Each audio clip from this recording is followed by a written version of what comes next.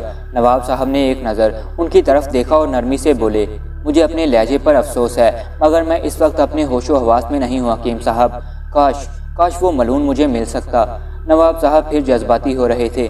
بڑے حکیم صاحب ان کے خاندانی طبیب تھے، اس لیے نواب صاحب ان کی عزت بھی کرتے تھے۔ کچھ دیر بعد نواب صاحب نے پھر حکیم صاحب کو مخاطب کیا، کیا آپ کے ذہن میں کوئی ایسی ترکیب ہے جس سے اس نامعلوم عامل کی نشاندہی ہو سکے؟ جی ہاں، اسی لیے میں نے عرض کیا تھا، میں چاہتا ہوں آج رات، صرف آج رات عامل حضرات اپنا حصار نرگس کے اطراف سے ہٹا لیں۔ انشاءاللہ کل صبح میں آپ کو کوئی اچھی خبر سنا سکوں گا۔ کافی دیر بحث و تکرار کے بعد یہ بات طے ہو گئی کہ آج رات نرگس کے گرد حصار نہیں رہے گا۔ مجھے ایک بات کی اطلاع حمزاد سے ملتی رہی اور رات کے 12 بجے میں نے حمزاد سے بے صبری کے ساتھ کہا، اسے لاؤ، جلدی لاؤ۔ چند ہی لمحوں بعد نرگس میرے پاس تھی۔ صبح سے پہلے میں نے اسے رخصت کرنے کے لیے غسل کیا اور اپنے کمرے میں آ گیا۔ مجھے دیکھ کر وہ بولی، کیا آپ ہمیں اپنے شہر کی کوئی چیز نہیں کھلائیں گے؟ میں نے کہا، کیوں نہیں، اور پھر فوراً ہی حمزاد سے پیڑے لانے کو کہا۔ پیڑے آ گئے، کچھ اس نے مجھے اپنے ہاتھ سے کھلائے، کچھ خود کھائے، اور پھر بولی، اچھا اب ہمیں پہنچا دیجئے۔ میں نے حمزاد کو اسے پہنچانے کے لیے کہا۔ اس کے جاتے ہی میں سو گیا۔ دوپہر کے قریب میں اٹھا تو حمزاد کے ذریعے نرگس کی اطلاع منگائی۔ وہاں سے بڑی عجیب خبریں آئیں۔ اس کے گرد پھر حصار کھینچ دیا گیا ہے۔ بڑے حکیم صاحب نرگس کو دیکھنے آئے تھے۔ انہوں نے نرگس سے کہا، تم لائیں؟ اور نرگس نے ان کے سامنے پیڑا رکھ دیا۔ ہوں، حکیم صاحب نے سر ہلا دیا۔ اس وقت نواب صاحب بھی موجود تھے۔ وہ بولے، کیا ہوا حکیم صاحب؟ وہ شخص بدایوں میں ہے، حکیم صاحب نے پرسکون لہجے میں کہا۔ کیا؟ نواب صاحب تقریباً اچھل پڑے۔ جی ہاں، تصدیق کر لیجئے، یہ پیڑے بدایوں کے ہیں، اور ایسے پیڑے پورے ہندوستان میں اور کہیں نہیں بنتے۔ حکیم صاحب نے نواب صاحب کو دیکھ کر کہا، آپ نے تو کمال ہی کر دیا، جو کام عامل نہ کر سکے وہ آپ نے پورا کر دکھایا۔ نواب صاحب انتہائی ممنونیت سے بولے۔ پھر اس کے بعد انہوں نے فوراً چند عاملوں اور اپنے کچھ خاص آدمیوں کو بدایوں روانہ کر دیا کہ وہاں جا کر پتہ لگائیں کہ کیا وہاں کوئی عامل ہے۔ یہ جان کر میں کچھ متفکر ہوا کہ انہیں میرے بارے میں علم ہو چکا ہے۔ مجھے ہوس نے اتنا اندھا کر دیا تھا کہ سب کچھ جانتے بوجھتے میں نے محتاط رویہ اختیار نہیں کیا تھا۔ شاید اس کی وجہ یہ ہو کہ مجھے خود پر کچھ ضرورت سے زیادہ ہی گھمنڈ ہو گیا تھا۔ میں سمجھتا تھا کہ میں جب چاہوں اور جو چاہوں کر سکتا ہوں، میرا کوئی کچھ نہیں بگاڑ سکتا، میرے قبضے میں بہت بڑی طاقت ہے۔ اسی لیے میں سب کچھ خاموشی سے دیکھتا رہا کہ جب چاہوں گا حالات اپنے حق میں کر لوں گا۔ وہ لوگ اسی دن بدایوں پہنچ گئے۔ بدایوں پہنچ کر بہت جلد انہیں معلوم ہو گیا کہ یہاں شیخ کرامت سے بڑا کوئی اور عامل نہیں۔ شیخ کرامت کے بارے میں انہیں ایک بات معلوم ہو گئی۔ وہ تمام تحقیق کر کے واپس چلے گئے۔ نواب صاحب نے فوراً اعلیٰ افسران کو اس کی خبر کی کہ جنہوں نے بدایوں کے افسران کو حکم دیا کہ مجھے گرفتار کر لیں اور تحقیق کریں کہ معاملہ کیا ہے، مگر ظاہر ہے کہ مجھ پر ہاتھ ڈالنا اتنا آسان کام نہیں تھا۔ بدایوں میں سبھی میرے معتقد تھے۔ انہوں نے صاف جواب دے دیا کہ وہ میرے خلاف کچھ نہیں کر سکتے، اس لیے کہ انہیں یقین ہے کہ میرے اوپر انتہائی گندا الزام لگایا گیا ہے۔ لیکن پھر بھی اعلیٰ افسران کو خوش کرنے اور خانہ پوری کرنے کے لیے انہوں نے میری حویلی کے ارد گرد پولیس کا پہرا لگا دیا کہ کوئی لڑکی آتی جاتی تو نہیں ہے، کیونکہ دروازوں سے ہو کر تو کوئی لڑکی بھی نہیں جاتی تھی۔ پھر پولیس کیسے دیکھ پاتی؟ پولیس کے پہرے کے لیے افسران نے مجھ سے بہانہ کیا کہ ہم نے حضور کی حفاظت کے لیے ایسا کیا ہے۔ لیکن میں جو سب کچھ جانتا تھا فوراً بولا، مجھے سب کچھ معلوم ہے، مجھ سے کچھ نہ چھپاؤ۔ اس کے بعد میں نے وہ سب کچھ بتا دیا جو حمزاد کے ذریعے میں نے معلوم کر لیا تھا۔ میری بات سن کر ایس پی اور انگریز افسران بہت زیادہ مرعوب ہوئے اور فوراً پہرا ہٹانے کے احکامات دے دیے اور اپنے افسران کو مطلع کیا کہ انہوں نے میرے اوپر سے پہرا ہٹا دیا ہے، کیونکہ وہ پوری طرح ہر بات کی تصدیق کر چکے ہیں۔ افسران نے پھر تنبیہ کی اور کہا کہ ہم کو تحقیق کے لیے ایک کمیشن بھیج رہے ہیں، اس لیے کہ یہ معاملہ میرٹھ کے نواب صاحب کا ہے جنہیں انگریزی سرکار بہرحال خوش رکھنا چاہتی ہے۔ یہ کمیشن بدایوں پہنچ کر خفیہ تحقیقات کرے گا۔ ادھر نواب صاحب نے عاملوں سے بھی مشورہ کیا کہ اس سلسلے میں کیا کیا جائے۔ عاملوں نے نواب صاحب کو بتایا، ہمارا علم کہتا ہے کہ اس کے قبضے میں اس کا حمزاد یا جسم لطیف ہے جس سے وہ تمام ایسے کام لیتا ہے۔ حمزاد کے ہوتے ہوئے اسے کوئی نہیں مار سکتا، چاہے وہ لوگ کتنے ہی بہادر اور طاقتور ہوں جو اسے مارنے کی کوشش کریں، اس لیے کہ اکیلا حمزاد سینکڑوں ہزاروں کے لیے کافی ہے۔ ایک صورت ہے، اسے مارنے کی صرف ایک ہی صورت ہے کہ اسے ایسے وقت میں قتل کیا جائے جب اس کا حمزاد اس کے پاس نہ ہو، اور یہ ایک ہی وقت ہو سکتا ہے، یعنی جس وقت وہ ناپاک حالت میں ہو۔ ناپاکی کی حالت میں وہ اپنی مدد کے لیے اپنے حمزاد کو نہیں بلا سکے گا، اس لیے کہ کوئی بھی حمزاد ناپاکی کی حالت میں کبھی اپنی عامل کے پاس نہیں جاتا، چاہے عامل اسے بلاتا بھی رہے۔ نواب صاحب کو یہ تجویز پسند آئی اور وہ بولے، وہ خبیث اپنی عادات کا غلام معلوم ہوتا ہے، یقیناً وہ روز ہی کسی نہ کسی معصوم لڑکی کی زندگی تباہ کرتا ہوگا، اس لیے ایسے ہی وقت اس پر حملہ کر کے اسے قتل کر دیا جائے۔ نواب صاحب کی اس بات سے عاملوں نے بھی اتفاق کیا۔ نواب صاحب نے اسی وقت اپنے پروردہ گنڈوں کو طلب کیا اور ان کے سپرد یہ کام کیا کہ بدایوں جا کر مجھے اس وقت قتل کر دیا جائے جب میں اپنی پیاس بجھانے میں مصروف ہوں۔ وہ گنڈے تعداد میں 15-20 تھے، خاصے صحت مند اور تندرست جسم کے مالک۔ طے یہ ہوا کہ کل صبح یہ لوگ چند عاملوں کے ہمراہ، جنہوں نے میری حویلی دیکھ رکھی ہے، بدایوں روانہ ہو جائیں گے اور کل رات ہی مجھے قتل کر دیا جائے گا۔ آدمی خواہ کتنا ہی بہادر اور نڈر ہو، لیکن جب اس کے علم میں یہ بات آ جائے کہ اس کے قتل کی تیاریاں ہو رہی ہیں تو کچھ نہ کچھ متفکر ضرور ہوتا ہے۔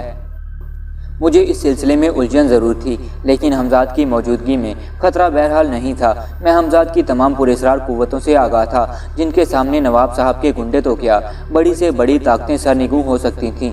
یہی سوچ کر میں نے فیصلہ کیا کہ نواب صاحب کے گنڈے بدایوں آ جائیں تو انہیں مزہ چکھاؤں۔ میں بے چینی سے ان کی آمد کا انتظار کرنے لگا۔ مجھے علم تھا کہ ابھی میرے قاتل بدایوں میں داخل نہیں ہوئے۔ میں ابھی انہی ہی خیالوں میں الجھا ہوا تھا کہ میرے نوکر نے اطلاع دی کہ کوتوالے شہر اور چند دیگر افسران مجھ سے ملنے کے لیے خواہش مند ہیں۔ میں نے انہیں اندر ہی بلا لیا۔ وہ لوگ آئے تو میں نے دیکھا کہ ان کے ہمراہ پولیس والوں کی خاصی تعداد ہے اور کچھ پولیس والے بھی کمرے کے باہر ٹھہر گئے ہیں۔ ایس پی انہی کے ساتھ تھا۔ میں نے دیکھا کہ ان لوگوں میں ایک اجنبی چہرہ بھی تھا، یہ ایک انگریز تھا۔ ایس پی اور کوتوالے شہر کے چہروں سے فکر مندی کا اظہار ہو رہا تھا۔ آخر ایس پی نے مہر سکوت توڑی۔ شیخ صاحب، ان سے ملیے، آپ آج ہی دارالحکومت تشریف لائے ہیں۔ ایس پی نے اجنبی انگریز کی طرف اشارہ کیا۔ میں نے اس کی طرف مسافے کے لیے ہاتھ بڑھایا۔ مسٹر مائیکل، آپ اس تحقیقاتی کمیشن کے ایک ممبر ہیں جو کہ آپ کے بارے میں چھان بین کرنے کے لیے دارالحکومت سے یہاں بھیجا گیا ہے۔ میں نے مسٹر مائیکل کی طرف دیکھا۔ میں اس کی آنکھوں میں دیکھ رہا تھا۔ مائیکل نے چند ہی لمحوں میں گھبرا کر اپنی نظریں نیچے کر لیں۔ مجھے آپ سے مل کر خوشی ہوئی مسٹر مائیکل، میں نے اس سے کہا۔ اور آپ کو لینے آیا ہے۔ ہمارا چیف جان ولیم آپ کے گرفتاری کا آرڈر لایا۔ مائیکل پہلی مرتبہ بولا۔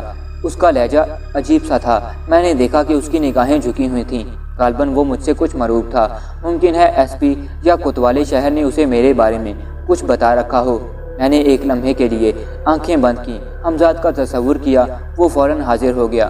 اس کے آتے ہی میں نے اسے حکم دیا، جسے بقیہ تمام لوگ بھی سن رہے تھے اور حیرت سے میری طرف دیکھ رہے تھے کہ میں کس سے بات کر رہا ہوں، جبکہ بظاہر ان کے اور میرے سوا کمرے میں اور کوئی بھی موجود نہیں تھا۔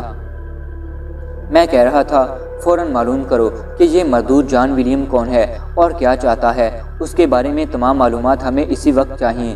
حمزاد میرا حکم سن کر فوراً چلا گیا اور چند ہی لمحوں میں واپس آ کر مجھے بتانے لگا، جان ولیم اس تحقیقاتی کمیشن کا سربراہ ہے جو نواب کی شکایت پر انگریزی سرکار نے یہاں بھیجا ہے۔ وہ نہایت سخت گیر اور عام انگریزوں کے برخلاف قطعی توہم پرست نہیں۔ اس نے یہاں آتے ہی سب سے پہلا کام یہ کیا کہ آپ کی گرفتاری کے احکامات جاری کر دیے۔ ایس پی وغیرہ نے سمجھانے کی بہت کوشش کی، مگر وہ کسی طرح باز نہیں آیا۔ وہ بہت ضدی اور اکھڑ قسم کا آدمی ہے۔ وہ قطعی کسی پراسرار قوت پر بالکل بھی یقین نہیں رکھتا۔ یہ شخص انگریزی سرکار میں ایک بڑے عہدے پر فائز ہے اور واسرائے کے قریبی عزیزوں میں سے ایک ہے، اس لیے اپنے سامنے کسی کو کچھ نہیں سمجھتا۔ وہ جو چاہتا ہے کرتا ہے۔ انگریزی سرکار نواب کو بہرحال خوش رکھنا چاہتی ہے، اس لیے ان کی شکایت پر فوری کارروائی عمل میں آئی ہے۔ جان ولیم کے ساتھ مائیکل کے علاوہ 2 ممبران اور ہیں جن کے نام پیٹر اور سمتھ ہیں۔ جان ولیم کے سامنے ان لوگوں کی کچھ زیادہ حیثیت نہیں۔ جان ولیم کو چھوڑ کر سب لوگ توہم پرست ہیں۔ حمزاد نے تفصیل سے سب کچھ مجھے بتا دیا اور میرے کسی دوسرے حکم کا انتظار کرنے لگا۔ میں نے ہاتھ کے اشارے سے اس کو رخصت کر دیا۔ حمزاد نے مجھے جو اطلاعات دی تھیں ان سے سوائے میرے سب بے خبر تھے، اس لیے کہ حمزاد کی آواز صرف میں ہی سننے کا اہل تھا۔ ایس پی اور دوسرے افسران میری خاموشی کو دیکھ کر کچھ خوفزدہ سے تھے۔ انہیں ہمت نہیں تھی کہ وہ کچھ کہہ سکیں۔ میرا چہرہ اس وقت غصے سے سرخ تھا۔ آخرکار میں نے کہا، جان ولیم کو غالباً اس بات پر بہت فخر ہے کہ وہ وائسرائے کا قریبی عزیز ہے۔ بخدا میں اسے وہ سبق دوں گا کہ وہ تا زندگی یاد کرے گا۔ چلو میں تمہارے ساتھ چلتا ہوں۔ مجھے تم لوگوں کی نوکریاں عزیز ہیں۔ اگر میں تمہارے ہمراہ نہ گیا یا تم مجھے نہ لے جا سکے تو وہ خبیث تم سب کو معطل بھی کر سکتا ہے، جو میں بالکل نہیں چاہتا۔ میری بات سن کر ایس پی کی آنکھیں فرط عقیدت سے بھیگ گئیں اور اس نے آگے بڑھ کر میرا ہاتھ چومتے ہوئے کہا، سرکار ہم مجبور ہیں، بے بس ہیں، آپ حکم فرمائیں تو میں ابھی یہ ذلیل نوکری چھوڑ دوں گا جس کی وجہ سے خود میں اپنے مرشد کو گرفتار کرنے آیا ہوں۔ سرکار مجھے حکم دیجیے۔ نہیں، ہرگز نہیں، میں نے کہا اور مائیکل کی طرف دیکھا جو اب کسی قدر سہما ہوا سا دکھائی دے رہا تھا۔ اس کے علم میں تھا کہ جان ولیم وائسرائے کا قریبی عزیز ہے اور یہ بات بہت کم لوگ جانتے تھے۔ وہ میری پراسرار قوتوں سے مرعوب نظر آ رہا تھا۔ اب میں نے اسے مخاطب کیا، مائیکل میں جانتا ہوں کہ تم بے قصور ہو، تم ہی کیا اس کے سامنے پیٹر اور اسمتھ بھی بے بس ہیں، حالانکہ وہ دونوں جان ولیم کی طرح بالکل بھی خبیث نہیں۔ میری یہ باتیں سن کر مائیکل کی آنکھیں حیرت سے پھیل گئیں۔ وہ میری زبان سے پیٹر اور اسمتھ کا نام سن کر حیرت زدہ تھا۔ میں نے لوہا گرم دیکھ کر ایک اور ضرب لگائی، مجھ سے کچھ بھی چھپا ہوا نہیں، میں تم سب کے اندر جھانکنے کی صلاحیت رکھتا ہوں۔ تمہارا ماضی، حال اور مستقبل میرے سامنے ایک کھلی کتاب کی طرح ہے۔ اس کے بعد میں ان سب لوگوں کے ہمراہ اپنی حویلی سے نکلا۔ وہ سب دست بستہ مؤدب میرے پیچھے پیچھے چل رہے تھے۔ ان میں مائیکل بھی تھا۔ کوتوالی قریب ہی تھی۔ ہم سب بہت جلد کوتوالی پہنچ گئے۔ راستے میں لوگوں نے اس جلوس کو حیرت سے دیکھا۔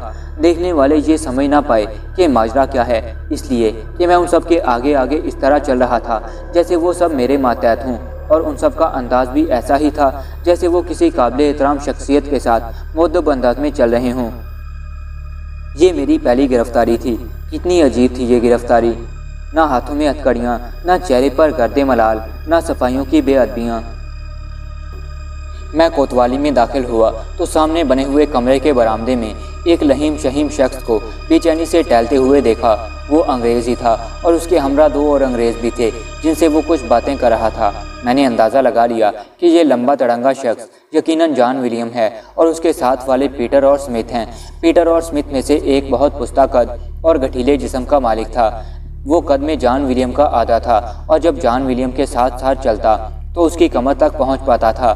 اچانک جان ولیم کی نظر مجھ پر پڑ گئی۔ اس نے دیکھا کہ میں بڑی شان بے نیازی سے کوتوالی میں داخل ہو رہا ہوں اور میرے پیچھے پیچھے بقیہ لوگ مؤدب چلے آ رہے ہیں، جن میں مائیکل بھی شامل تھا۔ اب میں اسے صرف چند گز کے فاصلے پر تھا۔ جان ولیم ایک دم چیخ پڑا، مائیکل، کیا میں ان احمقوں کے ساتھ اسی لیے تمہیں بھیجا تھا کہ تم بھی انہی کے ساتھ بے وقوف بن جاؤ؟ تم نے اس خطرناک مجرم کو ہتھکڑیاں کیوں نہیں پہنائیں؟ میں تم سے جواب طلب کروں گا۔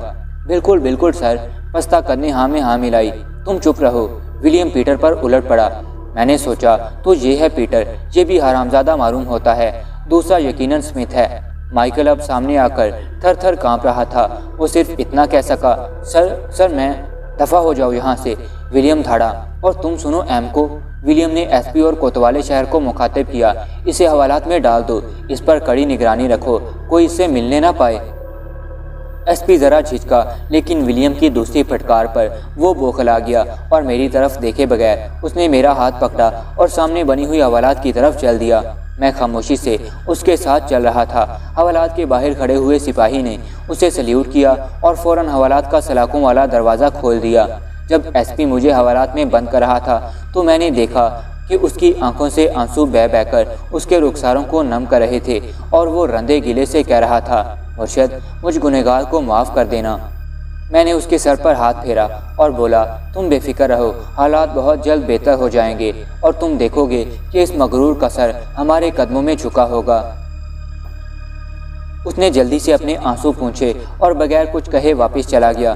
میں نے حوالات کا جائزہ لیا۔ یہ ایک بہت چھوٹی سی کوٹھری تھی جس میں صرف ایک آدمی لیٹ سکتا تھا۔ یہاں بڑا تعفن تھا جو مجھے سخت ناگوار گزرا۔